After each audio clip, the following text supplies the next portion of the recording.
how are you? I am Angel, welcome to the channel. The Bicentenary National Comic Festival began 2 days ago and is finishing today at the Kennedy Park in the district of Miraflores here in Lima. I was there by chance on the first day and I found it really interesting. So much that at the stand of Ediciones Contra Cultura, I got this graphic novel from Brazil, El Cerro de la Favela, which literally means something like the hill of the slum. Favela is a Brazilian word that means slum. In fact, it was the original one, written by André Diniz and based on the true story of the Brazilian photographer Mauricio Ora, who lived in the Providencia favela, more than 125 years old and located in the city of Rio de Janeiro.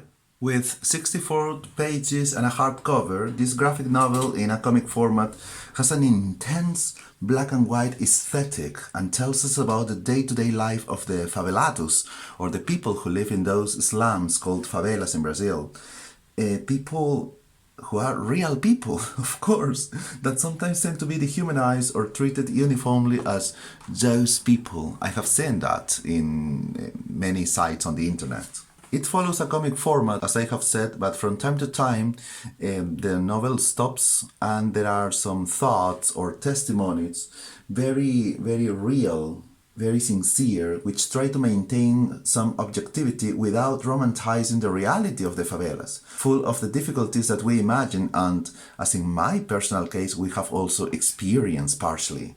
The voice in the first person tells us that the roots are there and that being from a favela is not shameful, although many kids discriminated against in other places because of where they come from fall in that crossfire in which bandits, traffickers or dealers, let's say, and the police officers are supposedly in a conflict but an alliance as well, and we don't know who is the good boy, who is the good guy.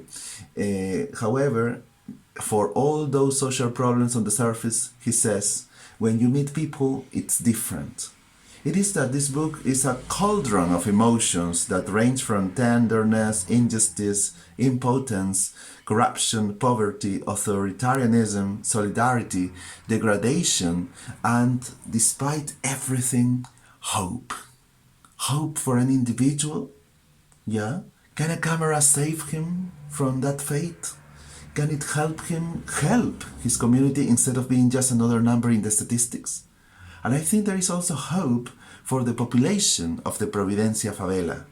Because as the epilogue says, the changes following the World Cup and the Olympics in 2014, 2016 were more cosmetic and unilateral than dignified and well organized. But again, the union and the voice of protest can top down government which treats them vertically. So I hope that that union among the population in that favela persists so that they can find a real change for the better. Not only do I like this book a lot, but I have been moved as well, because I have seen myself reflected there, partially at least. I, who have lived in a slum on a hill in Lima for 27 years of my life and have been visiting that place for another 9 years, almost every Sunday. But of course, in this case, the protagonist did try to achieve a change and was involved in trying to find some solutions for his community through his work as a photographer. This is a great lesson because apparently it's just something insignificant. What an individual can do apparently is not enough. But if more individuals did something, the situation would change for the better, of course. This book, which was presented by its author yesterday at the festival, it costs 40 soles and is a very good translation into popular Spanish of Peru by Ediciones Contra Cultura from this very month, May 2022, and I think it does justice to the original Morro da Favela from 2011. If you are interested in going, I recommend visiting the festival, going to Contra Cultura's stand and get this book. You will not regret. Bye bye.